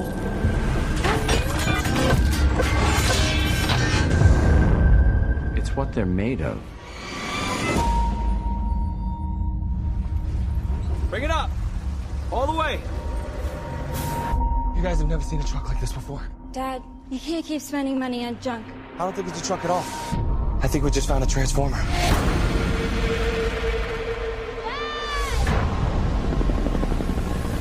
going to ask you this once. Where is Optimus Prime? That was from the trailer for Transformers: Age of Extinction, the newest film by director Michael Bay. And it stars Mark Wahlberg. I have no energy to do this. It stars Mark Wahlberg, Stanley Tucci, Kelsey Grammer, Nicola Peltz, and Jack Rayner. So I want to start off this episode by making a couple of just blanket declarations here. Firstly, I have decided that this, and I told Devindra this is going to be my last Transformers movie that I ever see. Yeah. Unless, like, we hear reports that Transformers 5 is amazing and really good. I heard Rian Johnson just signed on. But yeah, I've spent, 10 hours watching Transformers movies at this point, and probably... And that was just one of them. and probably, at least that long also discussing them on the Filmcast, and no more, guys. I've reached my breaking point. Yeah. I'm done with this. Change starts with you. That's what it is. Change. We could have been reviewing Snowpiercer today, guys. Yes, you know? we still will. We still will Yes, at some point. yes. But Dave, you realize even if that happens and you don't watch Transformers 5, I guarantee you the other three people here are going to end up seeing it. I don't know, man. I don't know. You can say I don't know all you want, but look at how many people went and saw it. It's going to happen. Like, people just go and see them. Well, that's the thing is we've heard a lot of talk about people. People are very disappointed. They're saying, "Why do critics keep reviewing these movies?" And one of the reasons that we review it is because I guarantee you this will be one of the most downloaded episodes of the Filmcast this year, and because we know people want to hear what we have to say about it. People like watching a car accident is what it is. Yeah, that's a why. car that transforms into a robot accident. Yeah, apparently. And you know what, guys? Why review these movies? As civilization falls, we need people to be there to talk about it. To document it. Yeah, that's right. That's what we're doing. Okay, so before we get to actually talking about the movie, Peter Soretta, we spent several weeks talking about 4D movies, 4DX, and that kind of stuff. And you went to see Transformers: Age of Extinction in 4DX. Well, was it the D-Box or whatever? To smell. No, the actual 4DX, which the first theater in the United States opened in Los Angeles this week. So this was the first movie showing at that theater. So this is like, there, as Jeff indicated, there's smells, there's water, there's, your seat moves, like all that kind of stuff. Yes. So, I mean, I guess one question is, what did you think of the film to begin with? And then also, how did you feel about the 4DX experience? Would you do it again? Well, I feel like I need to separate the 4DX and the film, Dave. But I want to say that one was an excruciating experience of almost unbearable length. One smell. And the other one kicked the crap out of me, moved me around in ways I didn't appreciate. And the other was 4DX. Yeah. Nicely done, Jeff. Anyway. So, yeah, Peter, go ahead. Okay. Well, first of all, we saw it at a 11 a.m. matinee screening, and it was a $25 ticket charge. Nice. To see something in 4DX. It's like $28 at night to see a 4DX movie. So the ticket prices are going up. And the whole $3 made a huge difference, yes? Well, yeah. Well, even $25, Dave, for an 11 a.m. movie.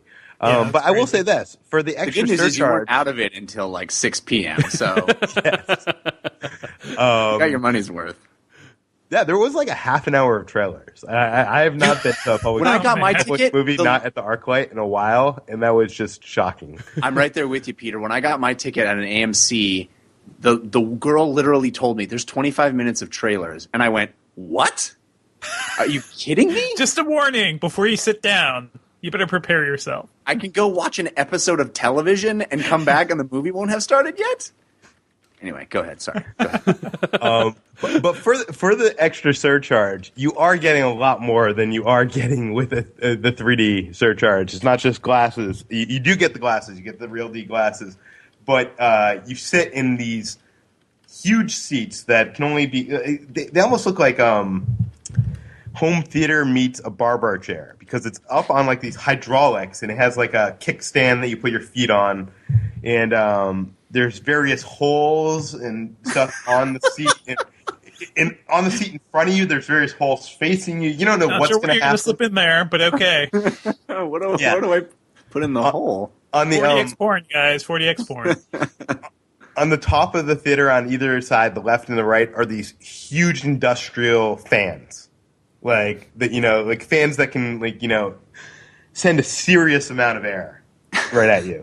And on your armrests, there is a button that says water on or off. First, it's the one thing you can control, right? It's the only thing you can control, and I didn't even try to control that. But the one thing I was really nervous about is I got a drink, and I spent the trailers trying to suck as much of the drink down, because I was worried that once it got moving, that the drink would just go all over the place. So I was like, I need to get this cup down to halfway, so that I don't get soaked with water. Because there's also when you buy a ticket to this, Dave, there is a 1-page 4DX, just try to eat something. No, it's like an agreement that you're by buying this ticket, you're agreeing that you might get hurt and all this stuff. It's kind of scary. This sounds like something from Rocko's Modern Life. It is just yeah. Yes. Height of absurdity. Okay, so anyways, the theater offers a bunch of different things. It offers water, which can be sprays of water or in the form of rain from above. It offers fog, which come from these smoke machines in the front. It offers wind from those huge fans I was telling you about. It offers these lighting effects. So, when there's explosions, there'll be these strobe lights that go off from the ceilings. And illuminate the theater. There's bubbles, but we didn't see those in Transformers because there's no bubbles in Transformers. And, I really miss Bubblebot. Yeah. For pussies. There's scents. Supposedly there's 1,000 different scents that they have in their library. I only smelt one of them. And what was it? It was kind of this gasoline burnt smell, and it came around in a part of the movie where one of the characters dies. That's what you want in a crowded theater, yeah. And because there's explosions, obviously, and it's actually kind of interesting because one of the people I was with said later on that scent came back during the ending climactic battle, and it made my friend a little sad, because. Because he associated it with death earlier? Yeah, he associated it with that person's death. Anyway. It elicited a Pavlovian response. That's crazy. Yeah, sense memory. Peter, was it that one scene where a certain character gets burnt to a crisp? Yes. Because that's awful. That is, oh my god. If they played gasoline and barbecue, that would have been amazing for that scene. So the seats vibrate, but they not only vibrate, they're on hydraulics, so they can go, they have full motion, almost like a motion simulator. It's not like a D-box. This goes up in air and kind of moves around and stuff. I'd be afraid to get off it, during a movie. If you have to go to the bathroom during a movie, Peter, did you enjoy did you enjoy it? Did you think it was worth the money? Beyond what it was. Dave, I'll tell you this. Once the movie started up, and the beginning of the movie, is set in space, and there's these spaceships going by you. it felt like I was floating in space. Like it was like moving like I was floating in space. And as the spaceships went by me, like, my seat rumbled and like, like the chair vibrated. And I was like, oh my God, this is going to be amazing. Cut to like, almost 3 hours later. I was like wobbling as I got off of the chair. Like, I'm not sure if Transformers 4 is the best way to review 4DX because it in itself is exhausting. And was this the first time you'd seen the movie, or? No, I have seen the movie twice. For you guys. God. That is rough. I'm so sorry. No, but I will say this. There's actually some cool effects, like, at certain points in the movie, people get stabbed in the chest, and, like, there will be, like, a thing in the back of the chair comes out. So you almost, like... Stabs you in your chest? It kind of stabs you in the back, but not really. Like, it comes out, protrudes a little. But it's your almost scoliosis. This is how stabbing feels. I just can't get over the fact that you can use the following phrase to describe this film. At certain points in the movie, people get stabbed in the chest. Well, in the back, it is. But you know what? You know how, like, when someone gets, like, a needle in a film or something, you kind of, like, almost feel it? Like, this was, like, going that much further, and it actually, like, I don't know, it sounds like a gimmick, but it actually kind of added to it. And curious about how getting stabbed feels?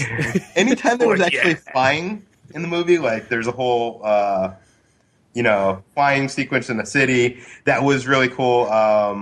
They also had an effect, Dave. There was a point where, like, a tongue touches someone's legs.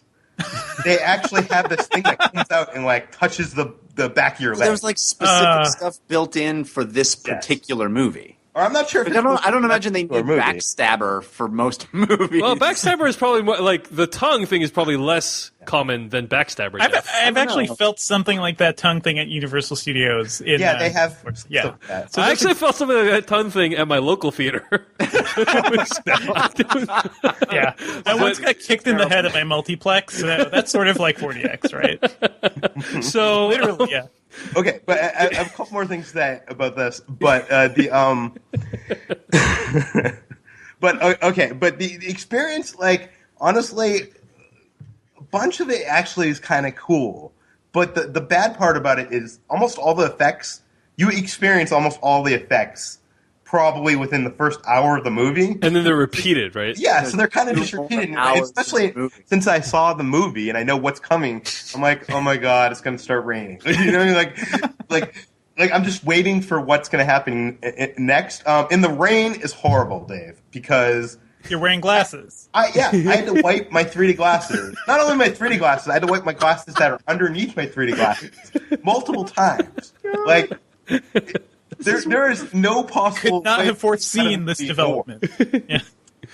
So I like the idea of a new listener who's never heard Peter before, and it just has the back-to-back descriptions of Harry Potter and 4DX, and they think this is a guy that just does like extreme movie watching. That is what Peter does. Extreme movie watcher. The most annoying thing about this is the vibration, because anytime there's like someone shoots a bullet or a car takes, anytime there's like a big sound effect, like your seat kind of vibrates, and that just kind of takes you out of the movie. But honestly, Dave, this is my bottom line.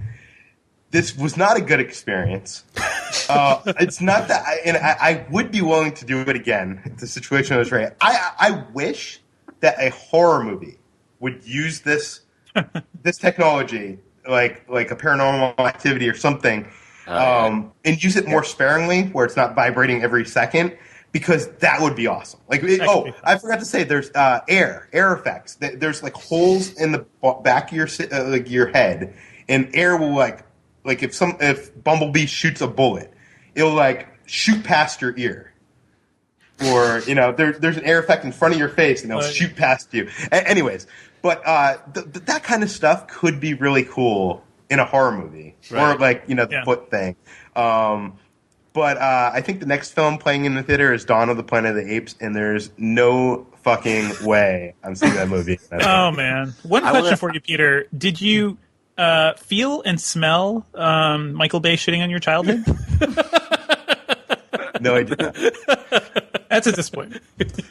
By the way, there's a dread inside me right now because I feel like I'm going to be the only one defending this movie. Oh my God! Okay, well, I'm not saying I like the movie. Well, I am saying I like. Let's speak. Well, let's begin. But firstly, Jeff, what were you going to say? I was going to say I want to write a horror movie for this theater called Backstabber 2: Revenge of the Footlickers. Right, nice. Where it rains sometimes. Jeff Canada, let's begin with you, Jeff. All right. So now that we've heard that 40X is not a good way to see it, right? You saw. How did you see it, and what did you think of the film? I saw it in IMAX 3D. Also, not a good way to see it, simply because it was projected, and you could both hear and see it. Here's the thing: I don't have a review of Transformers so much as I have a list of grievances. First of which, how do you make this movie and not call it Transformers? Come on. Yeah, seriously. Has Fast and Furious taught us nothing? It writes itself. I mean, I think most of what I want to say is going to happen in spoilers because I think the fun is really stepping through the logic or lack thereof of this movie. But I will say this. There are. But I was going to say there aren't these gigantic, glaring, offensive moments like there have been in previous iterations of this franchise. Oh, no, but there still are. They're just less offensive, I guess. Maybe slightly less. It is a movie completely devoid of any internal logic, and it doesn't even deliver the thing that previous movies in the franchise delivered for me, which it was inventive set pieces. I thought the set pieces, even as grand and explosion-y and kinetic as they remain, weren't even particularly well imagined or well realized. And I think that as much as I dislike strongly all the previous Transformers movies, there were in each of them there were a couple of sequences, like in 3, right? With the people jumping out of the helicopter, the building falling and going horizontal, and people sliding. That whole Chicago sequence, I think, is incredible. Say what you will about the movie. There's nothing that good in this movie. Yeah, nothing.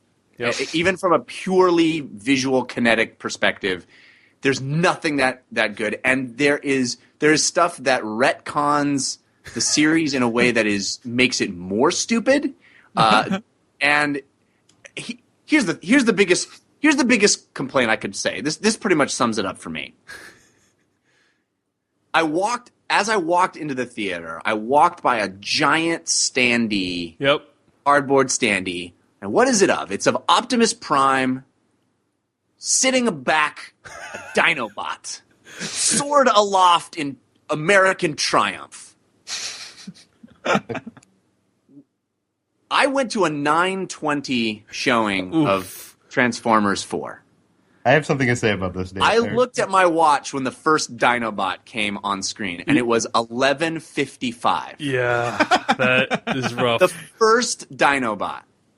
They didn't even get names. At this point, they're not even giving you what they promise. They're not even delivering the baseline promise. Well, they delivered. They just delivered like 5 to 10 minutes of it, basically. 5 to 10 minutes, 2 hours and 40 minutes into the movie. Right. Peter Soretta, what were you going to say? But I'll tell you why that is. I was on the set of the film, and we asked them about the Dinobots because they were rumored at the time when they were shooting in Detroit. And everybody there was like, "Oh no, there's no Dinobots," or "Oh, I don't know what you're talking about." We published a set visit a month ago with interviews with them saying those things, as there are giant billboards and standees of Optimus Prime on a Dinobot everywhere. I guess the original plan was to have that as a surprise, like a third act surprise. But I think they tested a bunch of marketing, and that one won out over everything else, as it should, because that image is awesome. It's better than the film. Cool. Yeah. It's better than the film. That's true. And the way the Dinobots behave, is stupid. I mean, everything about the movie is stupid. I really, really, really didn't like it. Yeah, that's not clear. No, that's a fair point, and I think I like the way you put it, Jeff Kanata, and it's actually on Twitter. I like the way you put it, and it's exactly what I felt, which is if I can save at least one person from watching this film, this whole thing will have been worth it. Right. That's how I feel. Like guys, if we can save at least one person from watching this, the entire 6-year history of the Slash Filmcast will have been worth it. We can save your souls. Just listen to us. All right, Devindra Hardwar, you said you tweeted your review. More like Transformers: Age of Extinction of my interest in this franchise. Well done. I didn't say more like because everybody's doing that these days. But that is basically that's my sentiment. I do not care anymore about these movies. And just since we're all talking about how we saw it, I saw it at an RPX screen, which I guess is sort of like IMAX 3D, except not as big. It's sort of like a United Artists, just their big screen setup with the nicer seats. So I paid like $1 extra to see that because, you know what, guys, if I'm going to see Transformers on a Saturday morning... I'm going to do it in style. I'm going to be comfortable. I'm going to see on the biggest screen possible, in my neighborhood. And you know what? It's the movie. I don't know what else to say about it. It is not as bad as Transformers 2, but that's because that movie had no script, and that's been well talked about. Like that movie. Yeah, it happened during the writers' strike. Yeah. Yeah. So they couldn't really do anything, and you could tell that most of that movie was just them kind of winging it. This movie has a script. It has characters. It has them going from place to place. Has an ending. And that's the movie. Actually, I'm with you there, Jeff, that I just did not feel as excited about anything happening in this movie. And I actually really like the first Transformers. There's a lot going on there. We could argue about that as much as you guys want, but I think it has some funny stuff. It has like a good core relationship between Sam Witwicky and Bumblebee. And I think just seeing these effects and seeing, somebody doing giant robots on the big screen and making it look somewhat realistic, I thought the first Transformers is a lot of fun. It's a guilty pleasure, whatever you want to call it. The second one, a train wreck. I don't even think it's a guilty pleasure. I think the first Transformers film is actually a decent film. Yeah, I have to defend that so often, though. Yeah, every time I try to say that, people are like, "Ah!" But Transformers 3, not nearly as fun as the first one, but that final set piece was at least interesting. Yep. And I didn't hate it in our review. But this one, just like, there's nothing going for it. I don't give a shit about Mark Wahlberg's inventor character, who is first of all, he is right below Mark Wahlberg as science teacher in The Happening. This is not a Mark Wahlberg role. No. This is not a Mark Wahlberg role. Below The Happening.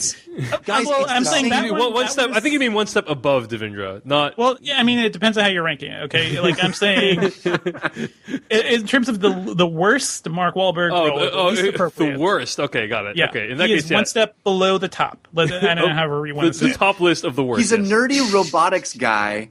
But he still likes football and can throw football real good. Don't forget that. So he's not too nerdy. Don't be scared, America. He's not too nerdy. He's a wonderful father who has no idea how to provide for his child or pay his mortgage. Like this character, life decisions. But you know what? It's just a mess. And Mark Wahlberg was not the guy to do it. It's the same exact triptych of characters as Armageddon. There is no difference. It's Bruce Willis, Ben Affleck, and what's her name from Liv Tyler from Armageddon. It's the same exact dynamic. I guess, except that movie. That movie was at least a little more fun, or at least I cared. I cared a little about it. What shocked me the most about this one is I just didn't give a shit about fucking Cade Yeager. Who Cade Yeager? What is that name? I mean, he's a man-child in this film. He's basically a man-child. There's no reason for you to root for him. And 9 months from now, there's going to be a lot of Cade Yeagers, if you know what I mean. Maybe a lot of Cades because of Yeager. How about that? Oh, nice. Anyway, yes, there's nothing to root for. There's nothing to recommend this film. Don't really care. Even the score, which was by Steve Jablonsky. Guys, you are making broad overgeneralizations, which I think it's below you. I don't make them often, Peter, and I think I know. but it's like don't there's know about that, nothing. Devindra, I listen every week, so I know that. But I feel like this movie is not the worst in the series. It's not even the second worst in the series. No, I didn't say it was the worst in the series, but I'm saying this it is movie. the second best of the series, and like everybody's acting like this is the worst of the worst films ever made, and it's not. No, I think I had more fun with Transformers 3 just because they're retconning American history in an interesting way. Yeah, that was kind of Transformers 3 had a great final set piece, but the rest kind of sucked. Yeah, but at least that movie gave me something, right? I go to a Michael Bay movie. This movie didn't give me anything. I didn't care about any of the set pieces. Didn't like the new Transformer characters. Just kind of boring, and none of them make any sense. And we have stereotypical samurai Transformer, which is at least they're distinct. At least that you can tell them apart. At least you can tell them apart. Yeah. At least it's not a negative stereotype. It's just, positive Asian stereotype of samurai Transformer. But the movie, nothing makes sense, Peter. Like, the villains, I can't figure out what's going on. I don't understand why Fraser is trying to kill all the Transformers. And Stanley Tucci, who's actually probably the only person, Stanley Tucci is the reason to watch this movie. Algorithms! Math! Guys, like, seeing Stanley Tucci in this film that is fun. scene. He's the only character that has an arc.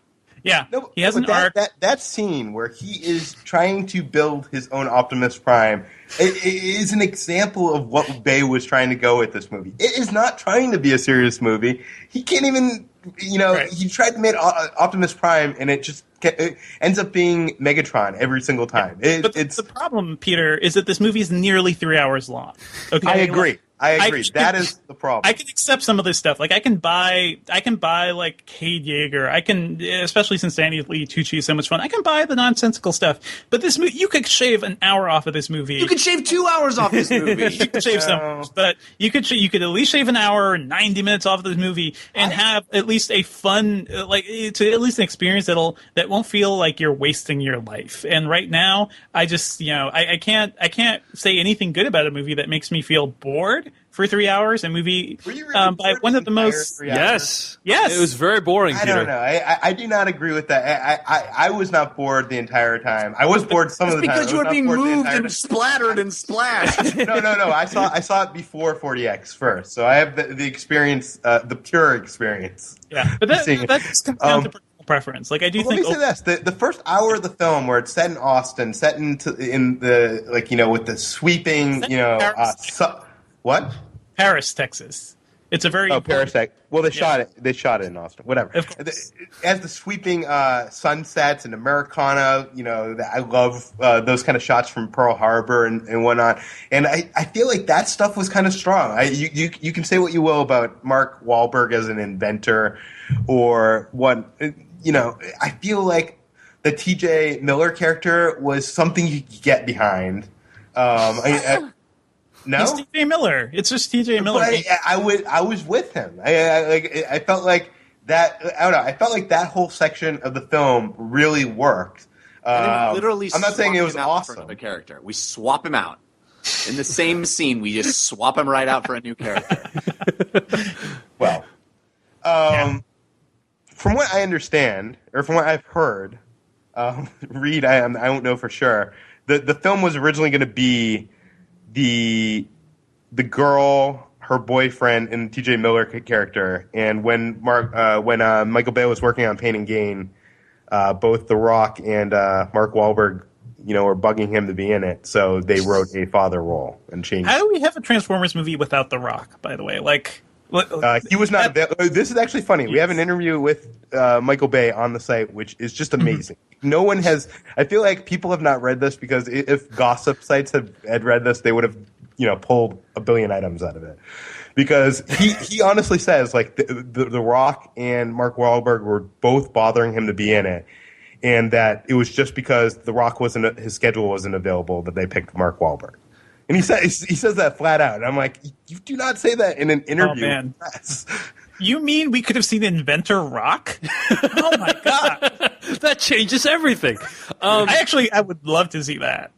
Okay, so let me say a few things. Firstly, I think why this movie is so crushingly disappointing for a variety of reasons. Number one, I actually started to have faith in Michael Bay again And that's really what the biggest disappointment is like, because Transformers Dark of the Moon was better than Revenge of the Fallen. Okay, so that's point one. Point two, Pain and Gain was a coherent film that was not over. I mean, it was long, but it was not over long. It wasn't, it was 3 like hours 20 long. minutes too long. It was 20 minutes too long. It It's wasn't a movie that made me feel something. It wasn't. Yeah, it made me feel something. I cared about these people. Exactly. Okay, so then I'm thinking to myself, dude, Michael Bay's going back to Transformers. He's using the same actor he used in Pain and Gain. Yeah. You're sitting there rocking your Armageddon Criterion, Dave. Right, my Armageddon Criterion. I am a person. Okay, and that's another thing that I freaking resent is people thinking, oh, critics just don't get it. Dude, guys, okay. Bad Boys 2, Bad Boys 1, The Rock. I have purchased Armageddon 3 separate times. Okay, it's not that I don't like action films. It's not that I don't like Michael Bay films. It's that these movies are terrible. That is what is the problem here. And so I'm sitting down to watch Transformers Age of Extinction, and it's obviously terrible, but not only that, he has the gall to kind of, at the beginning of the film, there's this meta commentary on, man, they used to make movies really awesome, and now it's just this crap. And it's so shoehorned in because the only reason they go to a movie theater is to find a truck inside it. Right, and it's like, First of all, there's 2 reasons for that. Number one is to mention IMAX, which is a product placement. Right. IMAX joke was probably a paid joke. And secondly, I think that's Bay's trying to basically put it right up front for the critics of like, fuck you. This It's so shoehorned in. Well, that's exactly what I'm saying, Peter, is it's one thing to just make this crap, and it's another thing to say, hey, guys, I actually know what a good movie is, but I'm making this anyway. Like, that's essentially what the message is. I don't think he believes that. I think he actually believes he's making a good movie. And I don't think that that is blatantly false, Peter. Cynical filmmaking. Yeah, he's saying he's saying through the characters, man, like, even I have to make, like. No, I think he's making the old guy the senile critic. He's making fun of the critics by putting the old senile guy as us. All right. Well, I can accept that as a possibility. But in any case, or it's you, Dave. He's specifically referring to me. Anyway, then it's 2.5 hours, and then the dinos show up at the end, and the set pieces aren't particularly good. The characters behave in completely nonsensical ways. There's product placement wall to wall. It just felt like it's awesome, Dave. It was like close-ups for like 5 seconds of the Beats logo, just in your face. And then it turns into a submachine gun. It's like Beats gun. I'm like, there's a My Little Pony it's turned so into cynical. My Little Pony. Yeah. Well, the My Little Pony thing is because Hasbro owns both. It's more of an Easter egg, I think, than a product placement. I just hate everything. I just hate so much about what this movie represents, which is like, you don't even need to try to make good characters. You don't need to. You know what I've decided, right? This is another conclusion I was going to share at the top of the show. The Transformers series is like 2.5 Men. It's like Nickelback, where these things are hugely successful. Millions of people watch them and pay money for them, but I cannot for the life of me find a single person that I know that enjoys them. And I don't know. I feel like everybody I know, I enjoy them. I didn't enjoy 2, but I enjoy them. And I'm not saying that this is a great movie. And I know I'm probably coming off like the idiot who likes Transformers 4. But no, I'm sure a lot of people agree with you. But millions. I enjoyed them on a dumb, stupid, fun level. Yes, it was too long, and yes, it was exhausting. But I feel like there are people I know that say that they don't like these movies, but they go and pay for every single one because they do enjoy them at some level. I did not enjoy this movie on any level. Yeah, I really didn't, and I'm not saying that to be snarky. I truly went in with low expectations, but hoping beyond a hope. Fool me once, fool me 3 times, fool me 4 times. I wanted to be pleasantly surprised, and nothing holds together. Nothing makes any sense. We go on these wild jaunts of half an hour, 45 minutes of movie going into these places that we didn't need to go to for any reason whatsoever. No one learns anything or does anything. The only character with any kind of story arc is Stanley Tucci, and he makes this left turn pivot at a midpoint in the movie for no reason. for no reason. Because he's an inventor, Jeff. He's an inventor. Like, Hey, let's not forget Stanley that. Tucci could be screaming for the entire movie, and I'd pay $15 to see it. I would rather watch that than this. The only moment I liked is, show me your warrant. My face is my warrant. What? Which makes no sense. I at love all. that. It's so stupid. It is so stupid. See, I love it for, I think, all the reasons you guys hate it. I almost feel though, like at this point, I feel like we can chart our descent of civilization into idiocracy just by charting these Transformers movies. Yeah, like these are all milestones, I guess, for our society. Can I ask you guys something? I want to talk through, and I don't think this is a spoiler, but maybe we. Well, we should just get the spoilers soon, Jeff. Okay. So let's do that. But Jeff, this movie. I'm sorry, Peter. This movie is certain, maybe not morally reprehensible, but quite reprehensible. It just is. The audacity with which they're shoving, product integration into your face with, brazenly just going to places because it serves the economics of the film, like China, and which, by the way, it opened huge in China. That is going to be a thing, and that's going to be something we're going to have to live with at this point. Indeed. I mean, yeah, even like Ryan Johnson's Looper went to China. That was, I think, a co-finance as well. So yeah, it's an increasing, but it's like kind of like I feel like it's almost like accelerating this trend where, hey, the more the Chinese people are involved, apparently Chinese people also don't give a crap about plot.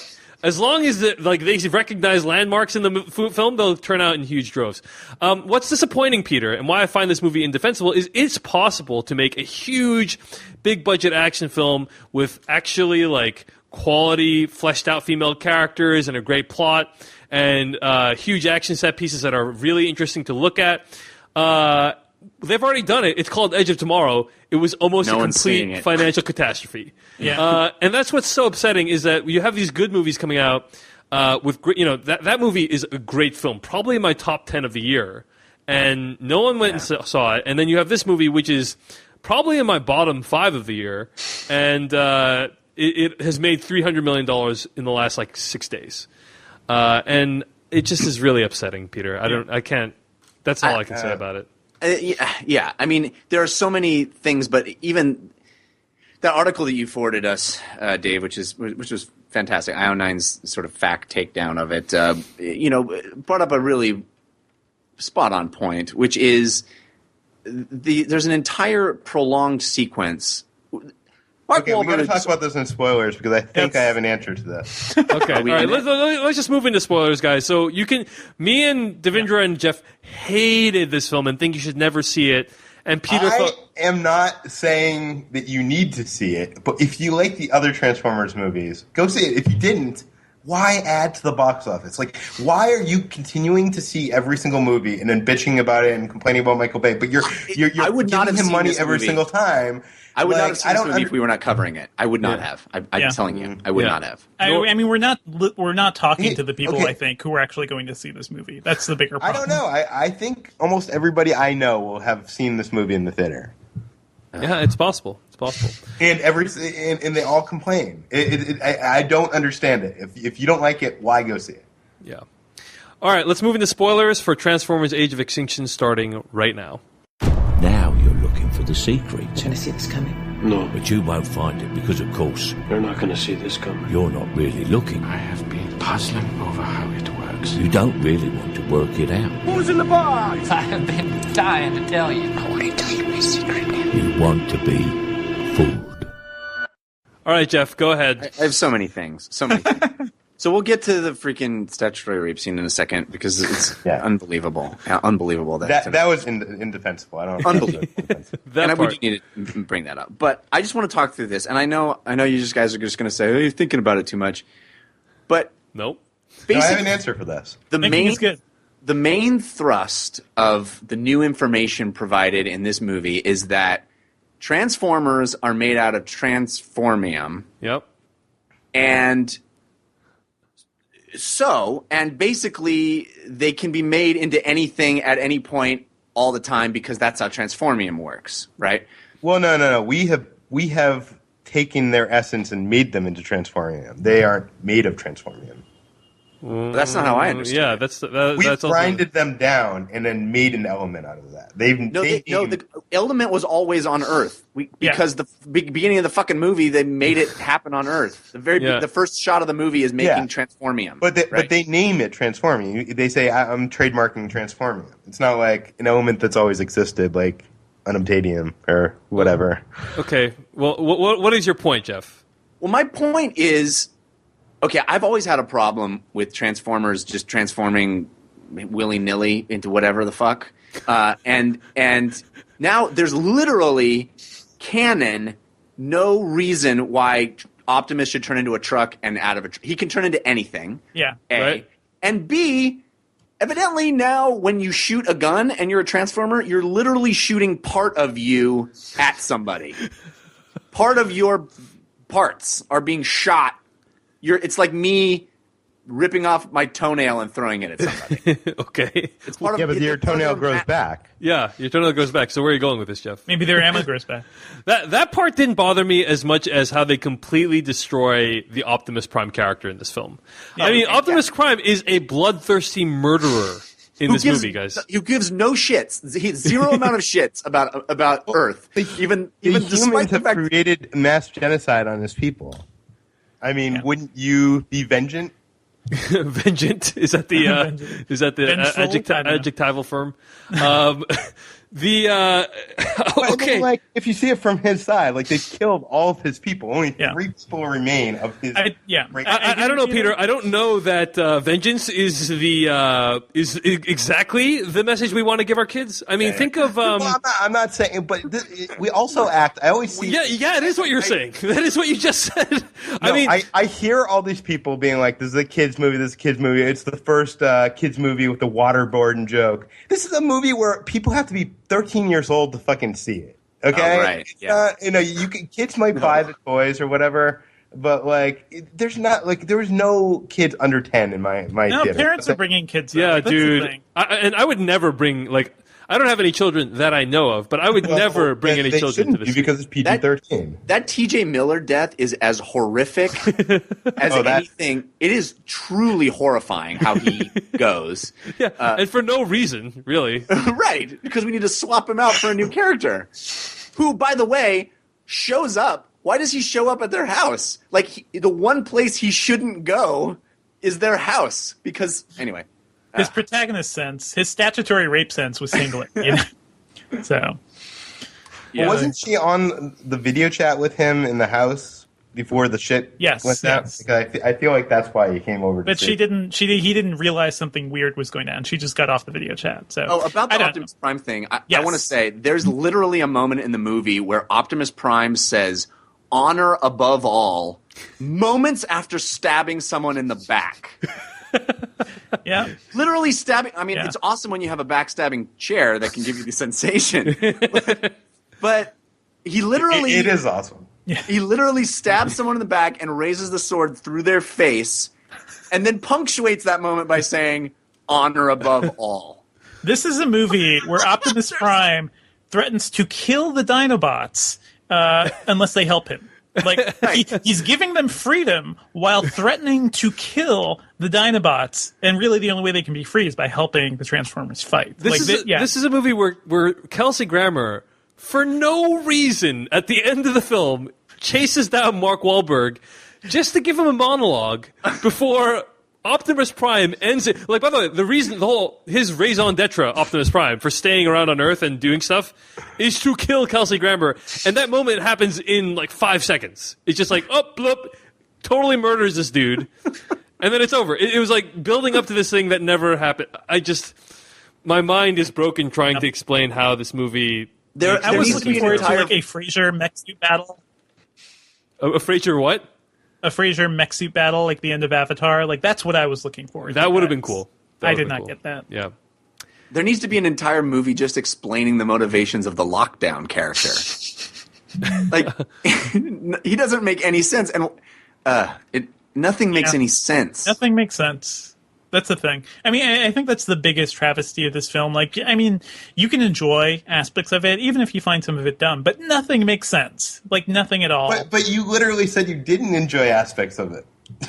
I didn't. I said you could, which I think to you, Peter. One could. One could. A person I could conceivably enjoy aspects of this movie, but yeah, there's nothing here.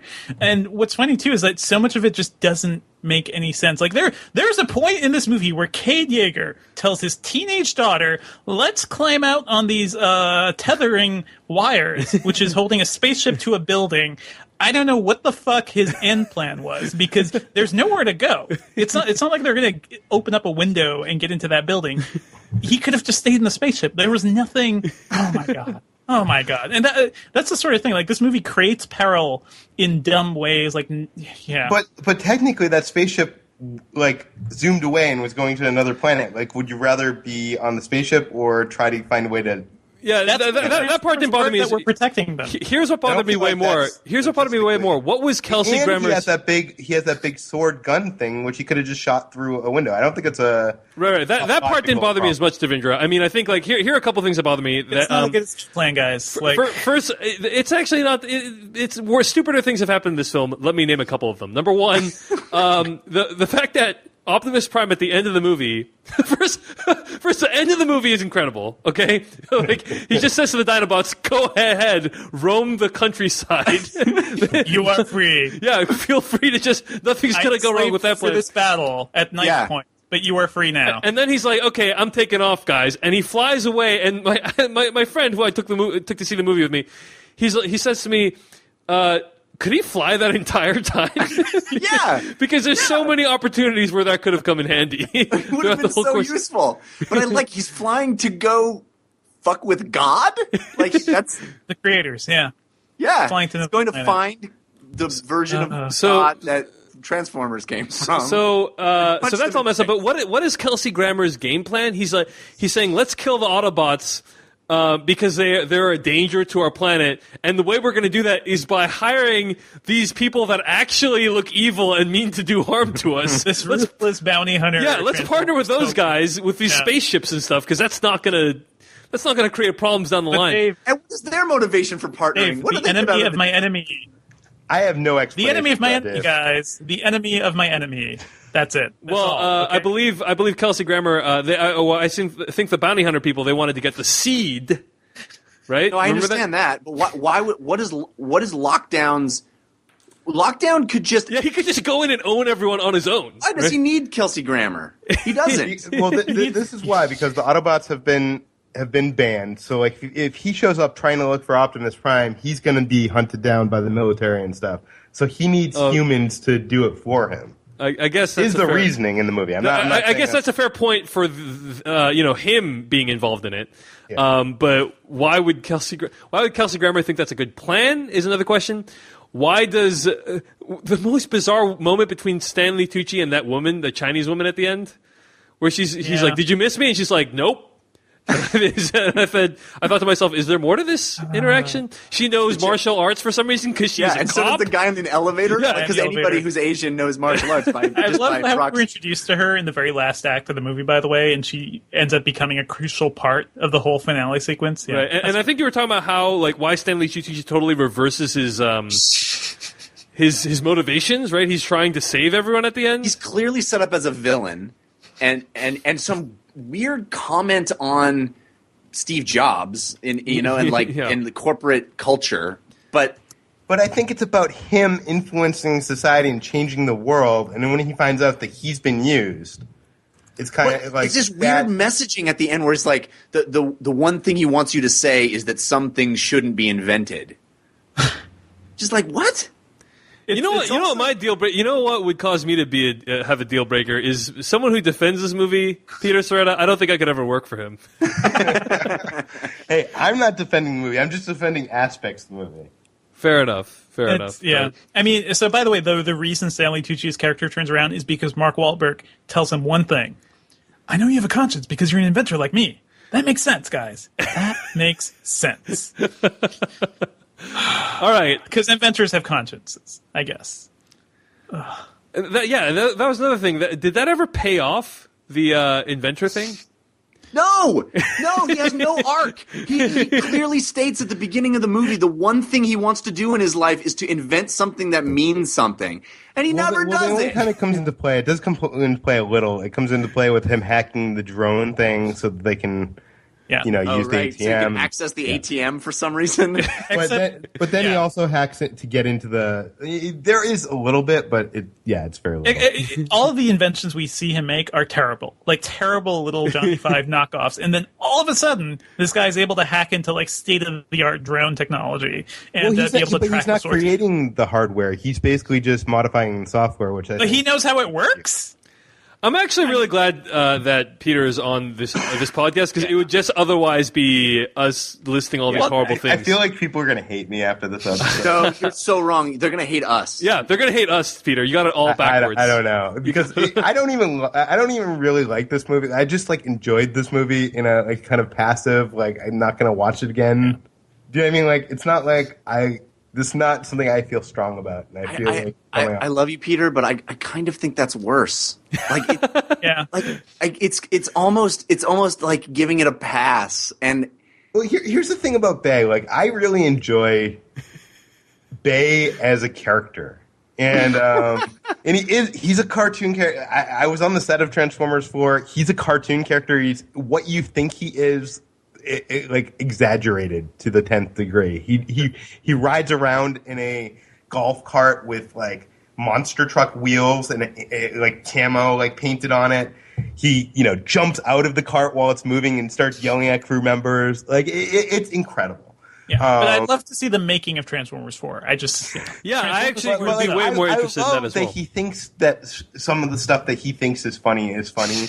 I love that he thinks the product placement is okay. I get enjoyment out of. Yeah. I get enjoyment out of these bad things that really irk you guys. But in addition to that, I really think that there is an art to Michael Bay. There's an auteur in him in the cinematography, and even though there isn't really a great set piece in this film, just sequences, even the sequence where in the beginning they're driving around that abandoned building, and Optimus is fighting on the second level, and it's just I don't know, I enjoy it. There's something to be enjoyed and to take in about it, the composition and how he is able to accomplish certain shots and things, and only he could make America look the way he does, and blow up things the way he does, and I enjoy that for some reason. I totally hear what you're saying, Peter. That is something that I enjoy about Bad Boys 2 and the first Transformers, and The Rock as well. He has a specific style. This guy speaks not in dialogue, but in kineticism, the way he cuts, the way he frames shots, and the way his action is portrayed. But it's I think it's even worse. I think it's worse when a guy that I know can do better is slumming it, first of all. And especially when somebody like that, when an artist is creating something that, is basically just boring the audience, that's also another big... And you don't even need that much. With this film, I don't know. Yeah. You don't even need that much. Armageddon had a threadbare plot, and I still found it hugely enjoyable. In fact, I might go back and watch that. That'll be a walk in the park compared to this movie. J.J. Abrams helped write Armageddon. Yeah, so. I mean, that's the thing. It's. Yeah, I think I agree with Devindra and Jeff here. It's the fact that he can do better and doesn't. It's very disappointing. So here's my take on Michael Bay. I'm not sure if you guys will agree, but I think he started his career with producers like Jerry Bruckheimer and people that could tell him no, and help him make the right decisions. And now he's kind of grown into one of the biggest directors of our time. Yeah. Sadly or happily, whatever you want to say. And there is nobody on the set willing to offer criticism to him. Do you know what I mean? There are no people, and he gets everything done. I know this matters little in the review of this film, but being on the set it was so amazing to see, because he shoots his films in something like 90 days without a second unit director. Wow. He's shooting both units at the same time, setting up shots, second and third unit at the same time in direct, going in and filming. I don't know. It's insane what he does. And I can tell you, I've been on dozens of sets at this point. Yeah. I've never seen crew members on their feet and running anytime, in between sets to do the next set. Like, it is like a military operation, and they are scared for their lives. Which makes it all the more tragic that their efforts are wasted in a film that is terrible. I mean, I don't see that as like a positive, Peter. I see. You're right. He has that has nothing to do with the review. He has skills. That's the thing. No one denies he has skills. He can put together a set piece like no one else. It's just, why not take a nominal amount of time to write a script that makes sense and has some basic elements of what a good script should have, and B, rein it in. You don't need to put in every single joke. You don't need to make the movie 2 hours and 40 minutes. Yeah. It's just excess and unrestrained poured out all on screen, and it's a huge disappointment that should be watched by no one, but unfortunately will be watched by everyone. So Peter, Peter, what you're saying, like that is, and that's, that first of all, that is the problem. And Peter, what you're saying, I think that is the bigger problem with Bay. Like, nobody will tell him no. And Tim Burton is having that problem now. Whoa. I think he just exploded. I think Devindra exploded, guys. Sorry, I started choking on water. Choking on his rage. So let me just say, Tim Burton has that problem now. I mean, that's something that happened to Lucas as well with the prequels. We're seeing it more and more, and it's a damn shame. The people who have to say no is the audience. And if people keep going in droves, they must be getting something out of it that I'm not. Yep. So I feel like a stranger in a strange land, and B, these movies are going to keep being made, and they're going to keep being made with the same level of disregard for all the things that we cherish in cinema, because they think that's what people want, and clearly people seem to want it. Yeah. By the way, we haven't talked about the statutory rape card, which is amazing. To quote Seymour Skinner from The Simpsons, "No, Seymour, it's the children who are wrong." That's kind of what you sounded like just now. Let's not. We're already at 2 hours, guys, so I think let's wrap it up now. It is inexcusable, that scene. Inexcusable you should talk on every about level. the statutory. All right. What? Okay. That's one thing. So the issue is, why even bring up the ages at all? Because you didn't have to. So we can have this scene. Yeah. Because apparently Michael Bay thought it was hilarious, right? I think that's what we can conclude, is that he thought it was amusing or interesting in some way to be able to make it legitimate for a 20-year-old dude to be, doing it with a 17-year-old girl. Sure. Right. That's hilarious. I could see making fun of that, but pointing to, vast zooming to the print laminated card this guy has in his wallet is just like a new level of sleaze that I have not seen in a movie in a very long time. And this guy's one of our good guys. Yeah, he's a good guy. Who would carry that card around with them? A Michael Bay character. A Michael Bay character, yeah. That's the perfect way of putting it, Devindra. A new level of sleaze. Yeah. It's nauseating. All right. Well, I think that's all we need to say about the topic. That's the whole movie. The Aristocrats. The Aristocrats. All right. Let's wrap it up, guys. So music for our podcast can be found from adamwarrock.com. Email us. Let us know what you thought of Transformers, and does it represent the end of cinema at /filmcast@gmail.com.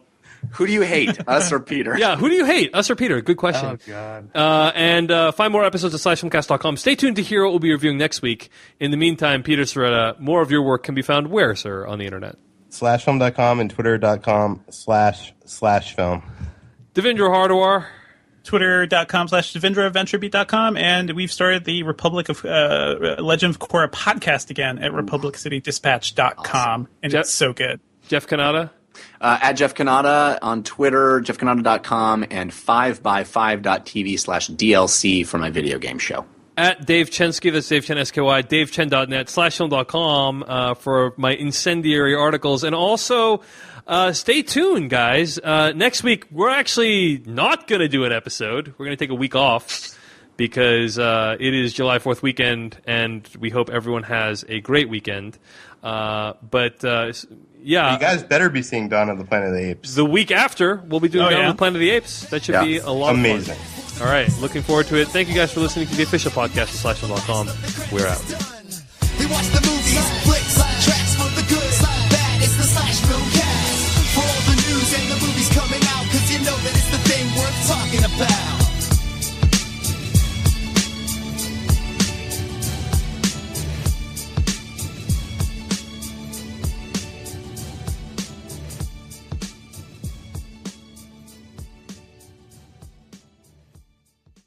Cinema is not dead. That was wonderful.